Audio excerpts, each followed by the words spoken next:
Edwin? You find Edwin on his own after Jodariel's liberation. You sense straight away what is on his mind. The two of them are close through much of his life. He looks up at you, but his familiar smile is nowhere to be found. I'm sorry, my friend. I should be in a much better mood right now. It's just... I can't believe she's gone. Then, he shakes his head. Listen to me, I'm talking like she's... He fell silent again.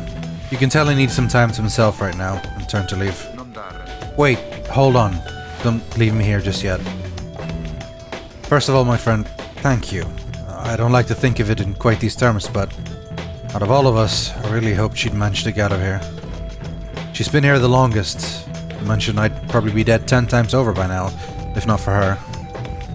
What's more, maybe other than Volford himself, I have a feeling she's really going to make an impact on this plan of ours, back on the other side. Just the same, though, I am going to miss her. You and Edwin share some memories of Jodariel for a time, though it grows clear to you that he needs some time alone. Thanks again, my friend. I hope that one day all of us can meet again. Jodie, she'd be happy on that day, I bet. It is very late now. You part ways after bidding each other a good evening.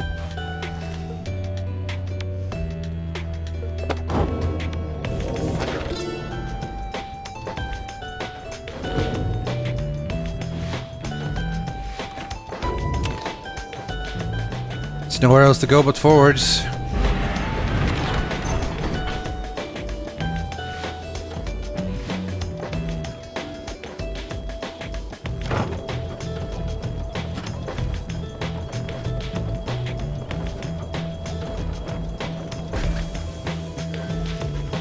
You once again find yourself amid the hidden splendors of Moonlight Alcove. Here you can await the time until the stars deign to shine for you again.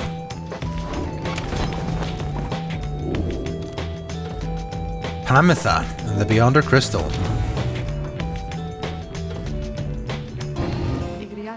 I can sense you out there somewhere. What is it that you want? Just name the victim, and I shall be more than pleased to make him or her suffer for a bit. Okay, Pamitha. You ask Sandra to administer one of her special trials for Pamitha. Oh, you mean that feisty harp? She may yet be taught some manners, I should think. I shall attempt to bring her down to size. Let us bring her forth. Soon, Pamitha arrives, and heeded the summons. You called for me, reader darling. Ah, it's that crystal. Then let's hash it out. I'm ready. These trials have proven to be quite difficult at times, depending on the character. Let's see how this one plays out.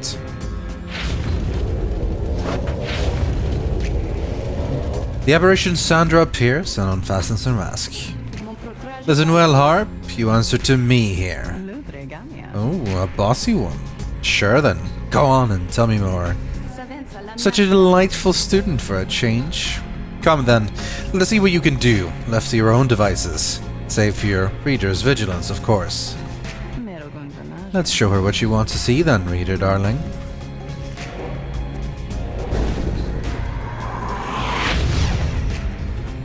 Okay, oh yeah. That was quick. Was not prepared for that one. All right, I charge, I don't shoot. And there are two fast nomads to deal with. Interesting. But we can just fly and do that. We only need two more.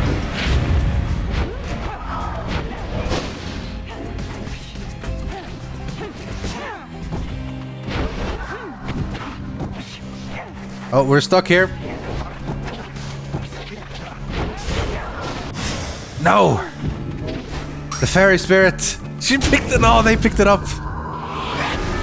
Okay, okay.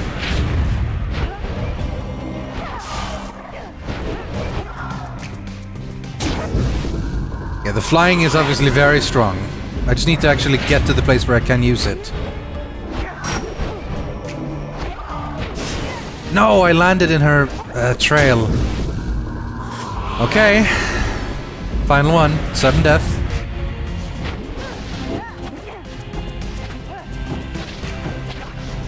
There we go. I didn't really get the hang of the charge so much, but the flying is incredible. There now, is everyone happy?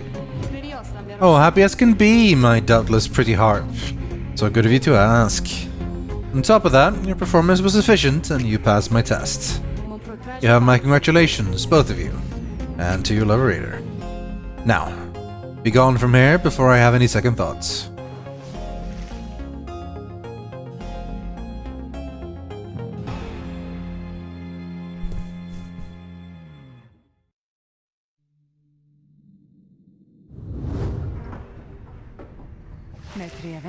My, that Sandra sure could use a massage or something. So angry, isn't she? Say, what's that you have there, darling? You received Triesta's plume. While flying after dousing the adversary's pyre, she may instantly return and deals +3 damage. May instantly return seems pretty good. Let's make sure she's equipped with that one. Hate to lose the fairy spirit, but I was gonna roll with the legendary ones. Does everyone have one now? Yeah. Everyone has a legendary talisman. At this point on, it's pretty much just like selling the other ones.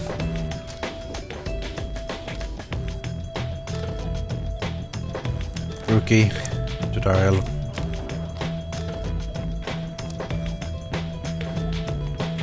Well, I think we gotta start leveling up Ray, get her enlightened, and then the other two as well.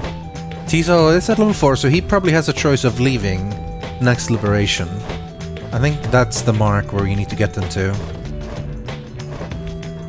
Well, we have a bit of a journey still to go. So, let's just wait. We are returned to a place of respite. Please make yourselves comfortable, such as you can. We are at the mercy of the stars, but I expect they shall shine bright again, in time. As for me, I shall return by then, for there is something I must do. There, from atop the sacred mountain, you gaze down into the abyss that is the downside. You wonder when the stars shall align themselves once more. There, upon the sacred mountain, you and your companions once more await the night. The stars begin to shine again. The plan, of which you're all a part, is set in motion. The Commonwealth, a nation that stood almost for 1,000 years, is in turmoil. Your companions return there through the liberation rites. What sort of place shall they be coming back to? Many moons pass. One evening, amid a downpour with no interest whatsoever in relenting, Volfred requests everybody to convene. You understand he has an announcement of some sort. Soon, everyone is assembled, and Volfred regards the group. Everyone, there is an aspect of our plan which I have not talked about with you at length. Look around at your companions. What do you see in them? He lets the question hang a moment in the air. I'll tell you what I see in all of you. In all of us. I see in all of us a living vision of the 8 scribes themselves, each one among them hailing from the different tribes which later formed our Commonwealth. My observation does not come from pompousness, I think. Rather, I believe the scribes themselves desired, or shall I say desire, such a course. Together, they created all the ceremony of which we are now a part. The exiles, liberated through their rites, went on to found the Commonwealth, based on their values and their teachings. Thus, an instrumental aspect of our plan is to embody that spirit, and the culture from which the Commonwealth arose so many centuries ago. That way, when we are all united on the other side in solidarity, the people all shall see that we reflect the values they yet cherish in their hearts, not merely our own. Anyway, we are still missing one key representative on behalf of Molten Milithe, and I happen to know a certain bog dweller who I think shall fit the part most splendidly indeed. He motions for someone to approach. A certain bog dweller slithers forward, You recognize her straight away. It is my pleasure to introduce to you a dear old friend of mine, whom I believe you've met. Welcome to the Nightwings, Bertrude. The bog queller called Big Bertrude utters something guttural by way of greeting. We ought to understand that you require further aid from us. Yes, dear Bertrude, the time has come. Bertrude here is far and away the most accomplished alchemist whom I have ever met. You soon will find that she knows much about the rites as well. Bertrude looks at you and your fellow exiles, each in turn. We frighten ye, apparent. Everyone is silent as Bertrude searches their expressions. Then tremble, small ones, and hold well thy tongues, lest we remove them. She takes her leave without another word. Please excuse Bertrude's blunt manner. I guarantee she'll shoot more than make up for it. Everyone disperses. Seems now that the ranks of the Nightwings are complete. Bertrude joined the group. You sense her powerful presence. Yeah, I do. Now then, my boy. Perhaps you notice that the stars are bright once more up there behind those stubborn rings. Meaning, it is time that we got back to business. Indeed, once more, several stars shine bright within the cold and storming sky.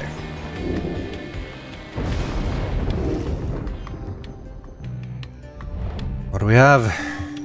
Aub, Milithe, and Triesta.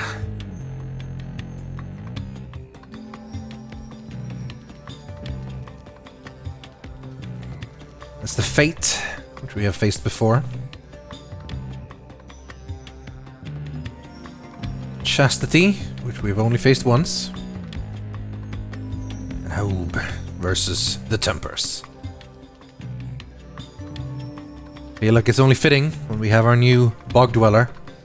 Here we go to Milithe.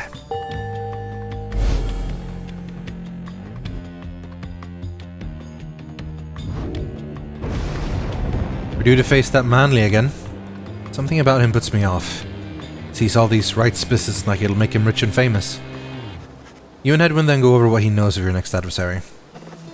H. Manly Tinderstaff, the offspring of a semi-famous sap industrialist who was born into wealth and lived in the lap of luxury, never having to fend for himself. When he came of age, he soon was offered cushy ambassador positions that required little more than a silver tongue to convince the Commonwealth that he was keeping busy.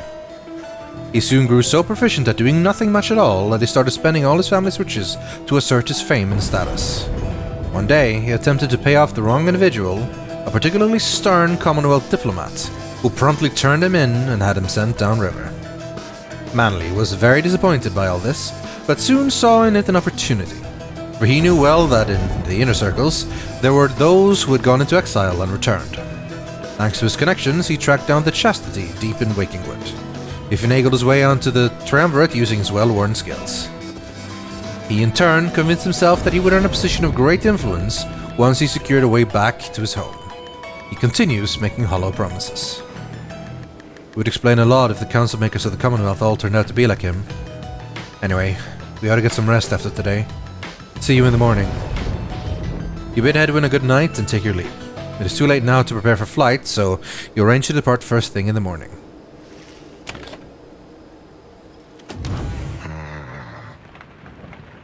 Okay, let's talk to Bertrude. You find Big Bertrude looking about the black wagon in a disapproving way. She fixes her gaze on you. Her expression does not change. Such a clutter added to this wagon since we looked upon it last. Unsightly. You remember thee from our abode in Flagging Hands. Then thou must be the reading one to whom Sandalwood referred. She moves in close, studying you. You recall that the mere touch of a bog crone of the southern bogs can induce paralysis. Or worse. That one such as thee can extract meaning from that tome. 'Twas a feat we wished to witness for ourselves. My flesh has seen but the smallest fraction of the years which ours withstood, and yet you are expected to believe that thou canst understand the Book of Rites. Then she backs away. Someone else has joined you. Hail, Bertrude, madam. Is everything to your liking in this time? Or is there something more which you require? We you've been unable to locate a supply of rotworm gizzard extract among the high belongings. Other than that, we shall lodge no complaint at present. It is possible that Volfred has a supply among his possessions here. If you would care to accompany me, we may yet procure some. That would be agreeable with us. Then, after you, madam. As they depart, you think you see the lone minstrel nod his head your way. I think he saved me. Thanks, man. The Grease Stone exhibits a flagrant disregard for natural law, thus providing light entertainment. What brings you to me this time, my dear reader? Leave me alone, reader. I am in no mood to talk at you this time. She's concerned about something, but you cannot sense what, and she refuses to say. I see little need to keep on blathering about to you, as I once did. I should not have let you in. Begone! My service is of yours, but this place is my own. Sorry, Sandra. If you need time, you can have your time. Go forth, and show your adversaries what you have learned. Okay. Unusual etched cards depicting the greater titans. Probably for curses and enchantments. There we go. You rise early that morning, though Bertrude is already awake. She scowls at you. Good morning, reader. Bertrude, I trust your stay has not been too comfortable. Hey, Sandalwood. The comforts of this place are not for us. Fly us forth from here, to lower ground. Let us get on with all of this. The reader here shall do so once the group is ready. I thank you for your patience.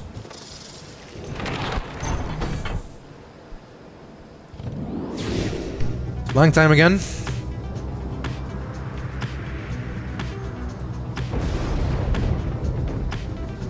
The weather being what it is.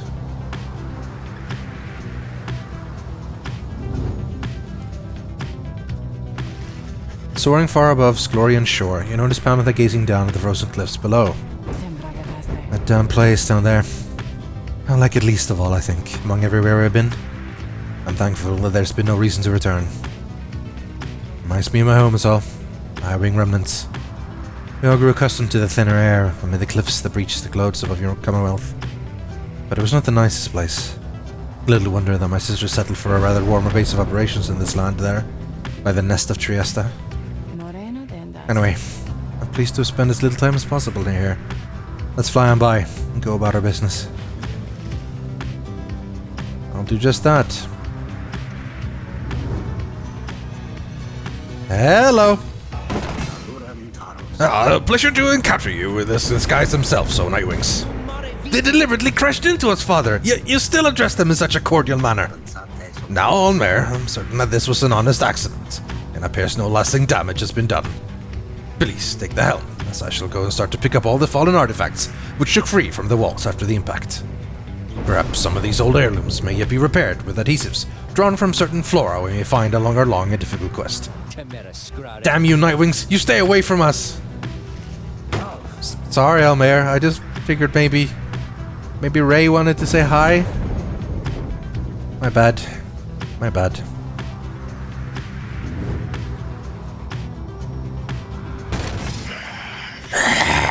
It's Milithe. Thank me, ups. The skies belong to ye. Foolish. The skies and everything above them and below belong to the astral born.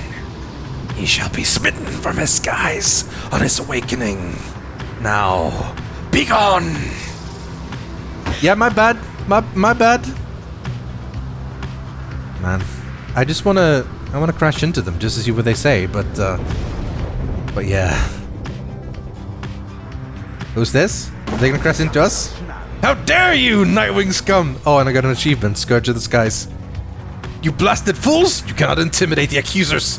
We shall face you soon enough in a forthcoming right, but first, we have another pack of fools whom we must vanquish shortly. Until then, stay out of our way. To be fair, you crashed into me You're crashing into me now. I'm standing still. This is on you. You are the one doing this. You know what, maybe I should move. Since he clearly can't learn how to move away.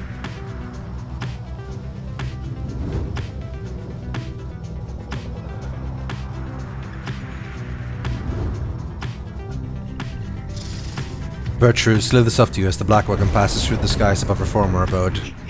Our kind who lurk below. They would scarce believe we soar above them now. We told them, one sandalwood came to fetch us, that we shall not return for some time. Our most accomplished laborers, with whom we shared so many moons in exile. We trust that they shall carry forth the reputation of our services. For we taught them all we know.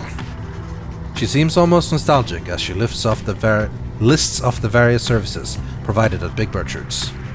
Curses, bombs, potions, powders, cleaning reagents, sleep medicines, fungicides, seances. Big Bertrude's earned quite a name for itself throughout the downside, for these and other things. We are finished here, provided we do not return from whence we came. We shall return to our establishment and carry on our business there, for there is much demand. Indeed. Plaguemont, Coalmoat, or Fallowfield. Stardust. Something of value. Edwin expressed interest. Tempting to get Stardust to upgrade some more talismans, but okay, Edwin. What do you have in mind? You arrive again in the muddy bleakness of Flagging Hands, already anticipating the sinking feeling that comes with the place. This time, Bertrude has something to say for it.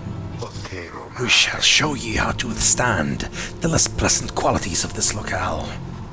She reveals various salves and minor enchantments that help to counteract the spirit draining effects of the region. Soon, everyone is feeling better, if but for the assurances. Hooray! Henceforth, you shall not suffer penalties to hope in this region. Thanks be to Bertrude.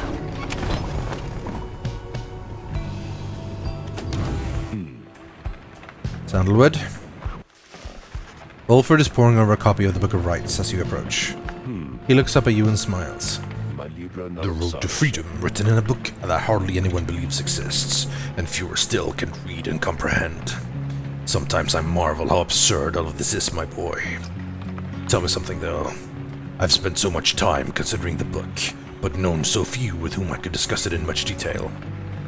You've had some time to turn through it by now, so what do you think? Worth all the fuss?